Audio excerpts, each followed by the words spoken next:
On today's program, Canadian National Executive Director Donna Holbrook concludes her interview with Shani Azulai, Deputy Consul General of Israel to Toronto. ICEJ President Dr. Jürgen Bühler proclaims Jesus as King of all your needs.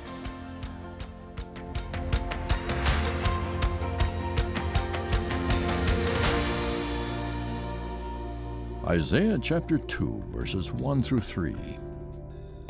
The word that Isaiah, the son of Amoz, saw concerning Judah and Jerusalem.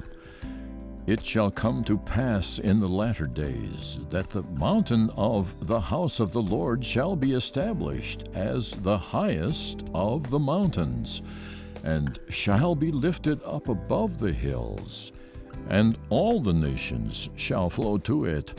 And many people shall come and say, Come, let us go up to the mountain of the Lord, to the house of the God of Jacob, that he may teach us his ways, and that we may walk in his paths. For out of Zion shall go forth the law, and the word of the Lord from Jerusalem. Today I have with me Shani Azulai, and she's the Deputy Consul General of Israel in Toronto in Western Canada. This is a question that will capture the attention of pet lovers. Okay? I have 2 dogs myself. So Tel Aviv has the largest number of dogs per capita in the world.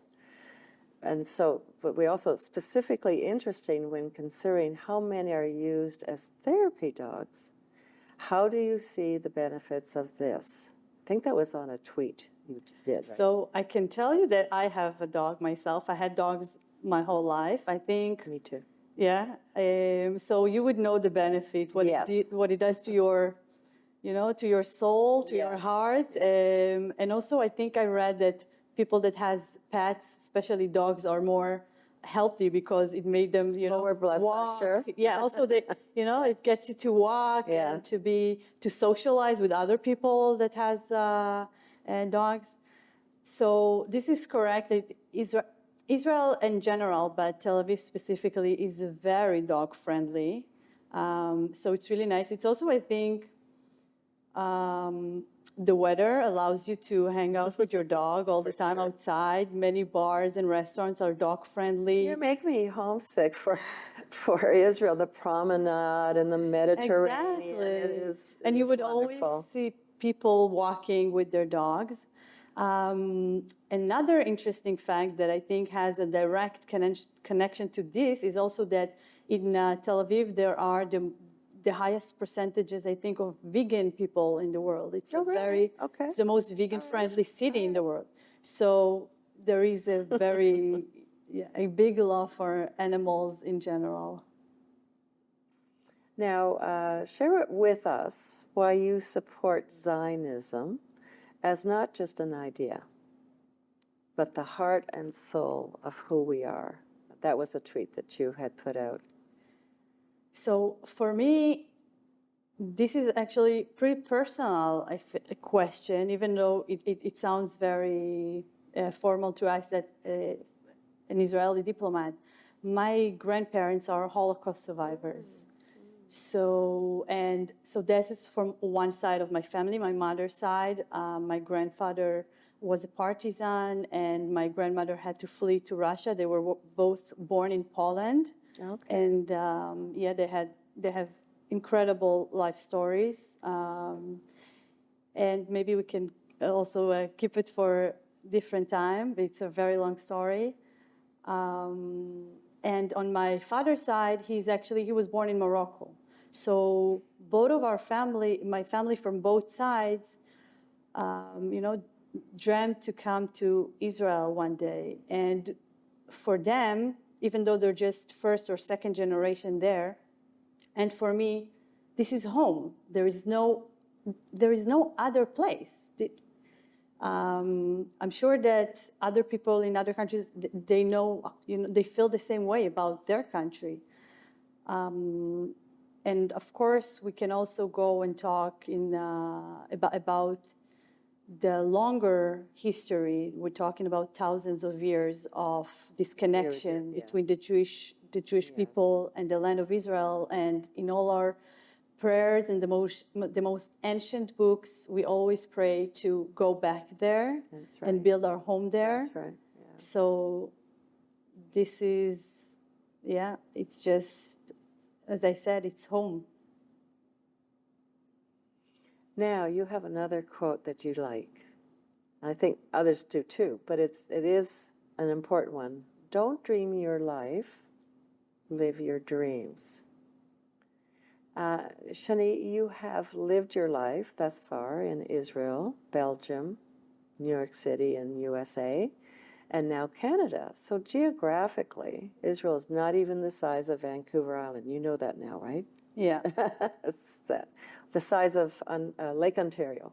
So how are you managing the vastness of Canada is one question. With all of these experiences, do you feel you are living your dreams yet?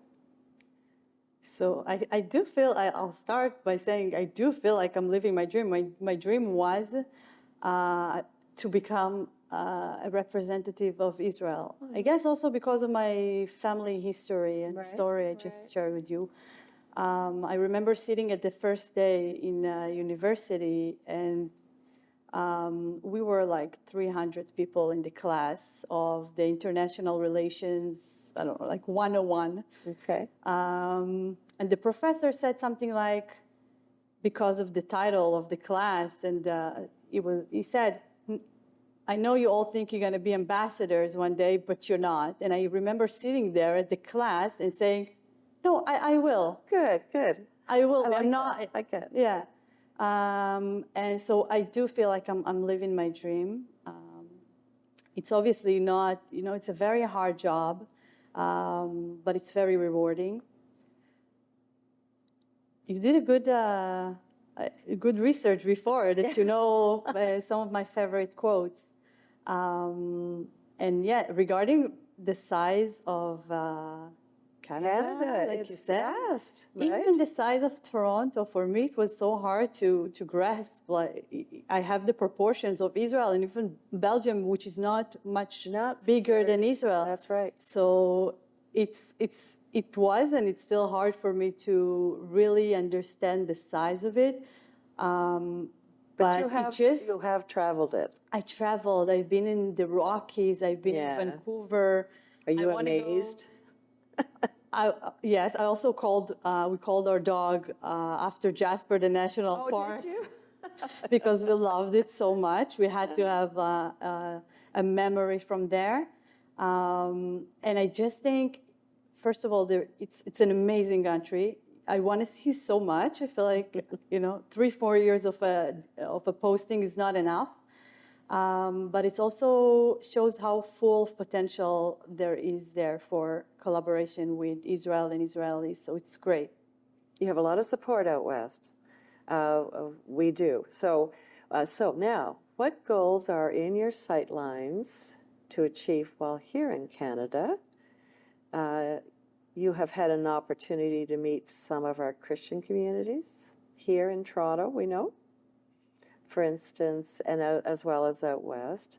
You went to the Israel Rejoicing at the Friends of Jesus Christ, the Filipino church. Yes. They do that like for every year for 22 years.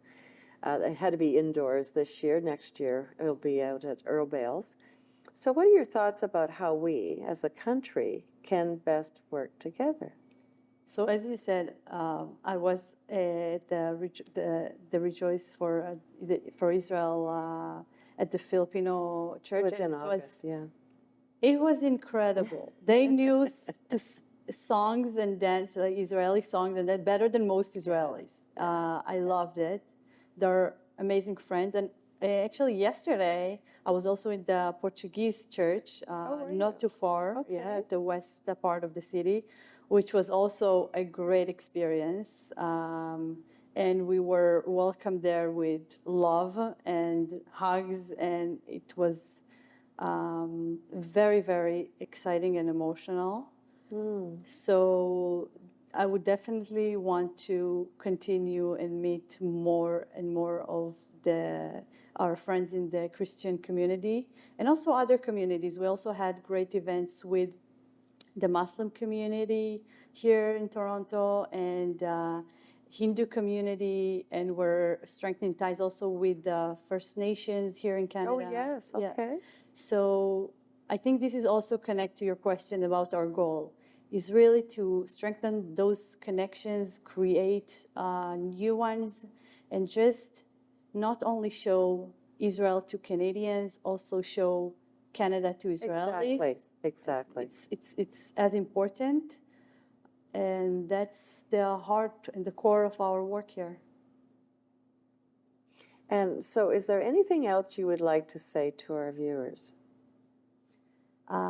I can, after yesterday, I feel so, full of love from the event that we were at. I just want to say thank you for welcoming us in such open arms and willing to partner on almost, every plan that we have. And I really hope that we will continue in this tradition. And I also invite everyone to come and visit Israel. Oh, that's number one. Yeah. Yeah. That's, I feel like, the best experience and the best way to really connect between the people and the countries. I totally agree, because you can talk about Israel, but unless you're actually there and have that experience, you really come away, and for Christians too, you feel like you are your home, you're in the biblical homeland, and nothing can surpass the actual experience of being in Israel. I've been there 50 times. And you also led many missions Yes, at Coast there, so you yes. were able to share that. Yeah, And so even though you go there repeatedly, you can see through if you their have eyes. a first timer on your trip, Exactly. you live that experience with them. Exactly. So yeah. Well, thank you, Shani. Thank you. And we look forward to the years that we have together here and your role. Me too. And in Thank our you very communities. much for everything. Donna. Okay, thank you. He was clothed with the robe dipped in blood, and his name is called the Word of God. And the armies in heaven, clothed in fine linen, white and clean, followed him on white horses. Now out of his mouth goes a sharp sword, that with it he should strike the nations, and he himself will rule them with a rod of iron. He himself treads the winepress of the fierceness and wrath of Almighty God. And he has on his robe and on his thigh a name written, King of Kings and Lord of Lords.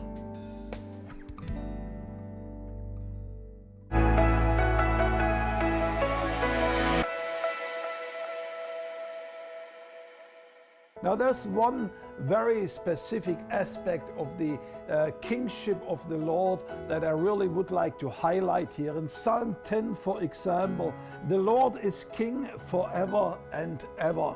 Now the verse is just immediately before that very verse that highlights the Lord as the king. It says, but you are the one who do see those in mischief and vexation, that you are with the helpless, and you commit yourself that you are a helper to the fatherless. And that really struck me when I read those verses, that here is the king who is the creator of the universe, who is the one who looks over all the nations, but it's not too little for him to look at the needs of the individual. And wherever you might be living around the world, your life might be in challenges today. There could be financial challenges, there could be challenges with your health, there could be challenges in your family. And I want to proclaim to you here too from Jerusalem that the Lord, the King himself, will take care of your needs, however small and however big they might be. In Psalm 147, we read again, the Lord reigns forever. The kingship of the Lord is being exalted. It says in 146 verse 10, the Lord will reign forever. your God, O Zion, to all generation. That means the psalmist exalts the kingship of the Lord over all this world out of Zion. And he says in the verses immediately before, he says, this very Lord also is the Lord who sets the prisoners free, who opens the eyes of the blind, and who lifts up those who are bowed down.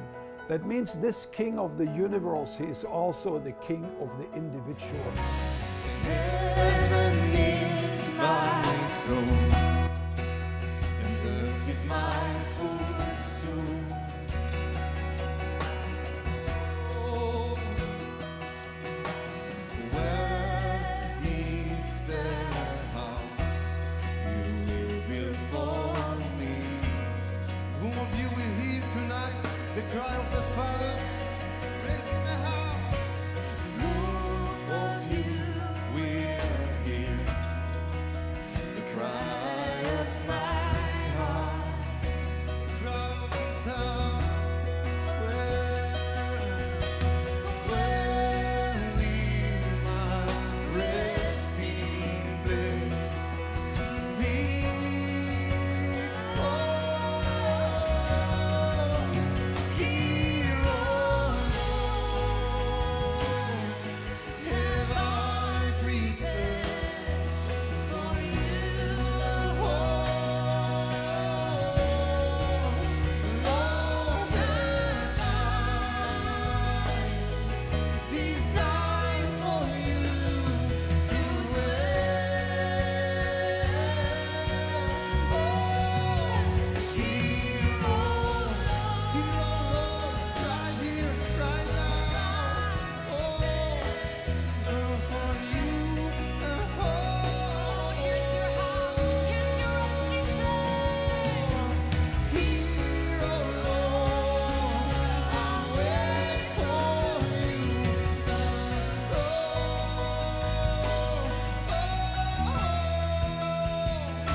We wait for you, Lord.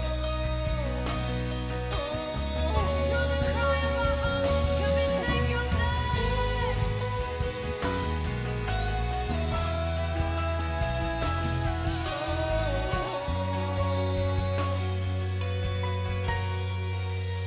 So we say you have a place right here, right now. Your children are waiting for you, Father. Your children are listening. Oh Lord, speak right now, touch right now, move right now. We are hungry, we are thirsty. We are hungry, we are thirsty. Oh Lord, so come be the Lord of our families, the Lord of our communities, the Lord of our this Israel, Lord of all the nations of the earth. Oh, here, oh Lord, here, oh Lord, I'll wait for here, oh Lord, have I prepared a resting place? Oh, have I designed for you to dwell?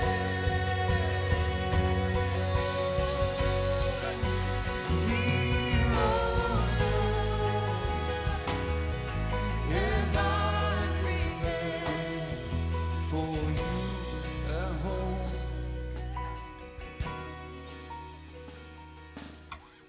Here, oh Lord, I wait for you alone. So we have arrived at our ancient olive press, the heart of culture here in the Holy Land. This was obviously not a family local olive press. This was an industrial-sized olive press. We have a mikveh, ritual baths in the area, was produced olive oil in the area to be taken up to the temple.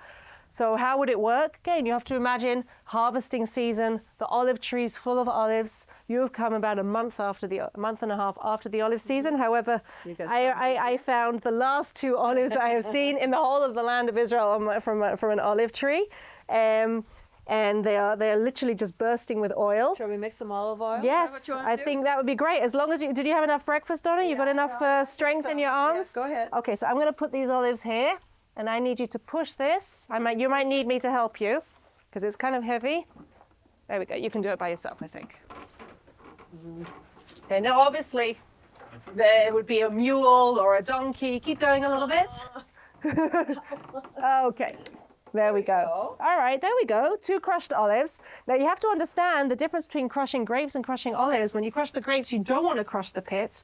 But when you crush the olives, it's important because a lot of the oil is in the pit. 30% of the oil. Can you feel it? I can feel it. Can you feel it oily? I can see it shining here on my hands.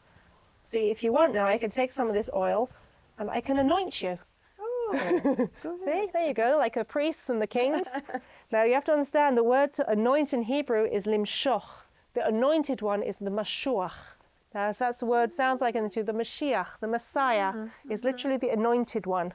The one where the olive has been taken, the oil has been taken, and put on the foreheads of the priests and of the and of the kings. And I can see here the oil that is. Can you see the oil inside the pit there? It's shining with oil. Now, obviously, olive oil was the essence of life back then. It was light. The olive tree was described as the tree of light. It was used, what was used in ancient olive lamps. We know the story of Matthew of the 10 maidens and the olive oil lamps. And how about the time of here, let me just show you here. You can almost squeeze. Hanukkah. Oh, of course, in the time the miracle of Hanukkah, where you have to realize that what we've done here is we have pressed the olives. Okay, we've just broken up the olives. We haven't yet taken the oil out of them. Think en masse, you would then take all the olives from here. This place would be full of brown olive mash. You would then take a basket like this, and then you would take the basket full of olive mash and more baskets, and then you would pile them up under the press. And then the press would be turned. This would push down this log, wouldn't have that there, would be pressed down, and the olive oil would ooze and drip out of the sides and gradually go into this collection hole here, which would have water at the bottom. The first press is the extra virgin. Why? Because the lesser presses you have, the lesser impurities come out. The more times you press, the more impurities come out. However, the oil that was being used for the temple was not allowed to be pressed at all. The oil for the temple had to come out from its own weight. There was no artificial pressing whatsoever if you wanted to take the oil up to the temple. And that was very important. And that is where the miracle of Hanukkah comes in, because you think, oh, you just press out some olive oil and send it up to the temple. Well, when they discovered there was only enough oil for one day, they then had to send out the messengers. We need olive oil urgently. Well, you can't just take any olive from the tree. You have to take the pure olives. You have to take the olives which have been checked. How do you normally harvest an olive tree? You hit it and beat it or shake it until the olives come down. You can't do that with the olives for the temple. You have to hand pick the olives, and then you have to press them here you have to crush them here on the press. And then, as I say, you can't just put them on here. You have to wait until the olive oil comes out. Oozes out of its own For the lamp. and that is for the lamp in order to be able to send the olive oil up to the temple, and that can take, as they say, up to 8 days. The process is not fast, and that was the miracle, that the oil waited and carried on burning for the 8 days until the messengers came back with the newly pressed olive oil from the temple. Hi, I'm Donna Holbrook. I'm happy to say that we're in Israel at Rahavot, at the Chaim Weizmann Institute property. Audrey Ruth Peer was one of our members who came to know about the work of the ICEJ in bringing comfort here, and she passed away as an only child and with no children of her own. She had 2 regrets in her life. One was that she didn't have children, and the other one that she never came to the land of Israel.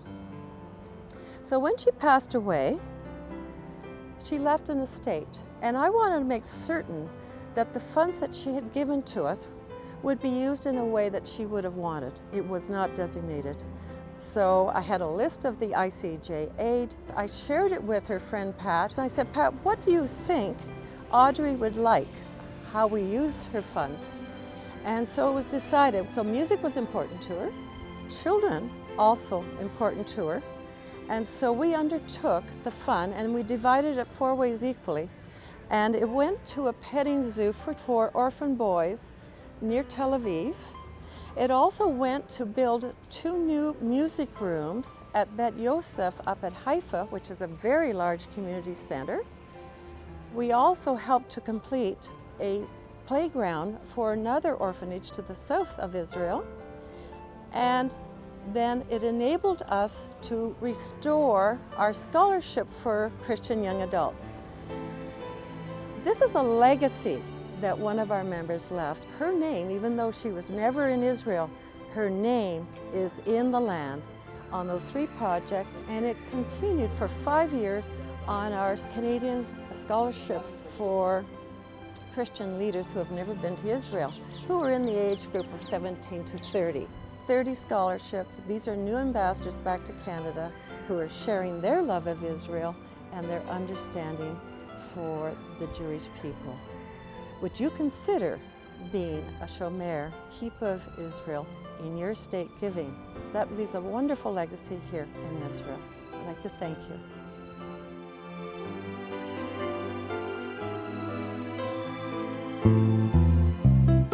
Thank you for joining us today. And be sure to visit our website at www.icej.ca or call us at 1-866-324-9133. And for our Canadian residents, be sure to ask for your free Canada-Israel pin. Through your contributions to ICEJ Canada, you can participate by giving to Haifa Home for Holocaust Survivors, Women at Risk Red Carpet Project, Operation Life Shield Bomb-Proof Shelters, Mentoring Programs, Aliyah Support, Children's Projects, Israel in Crisis, Israel Aid, Magan David Adam Emergency Services, Christian Friends of Yad Vashem, Scholarships for Young Adult Leaders, ICEJ Canada Media Fund, Gift Estate Securities Fund.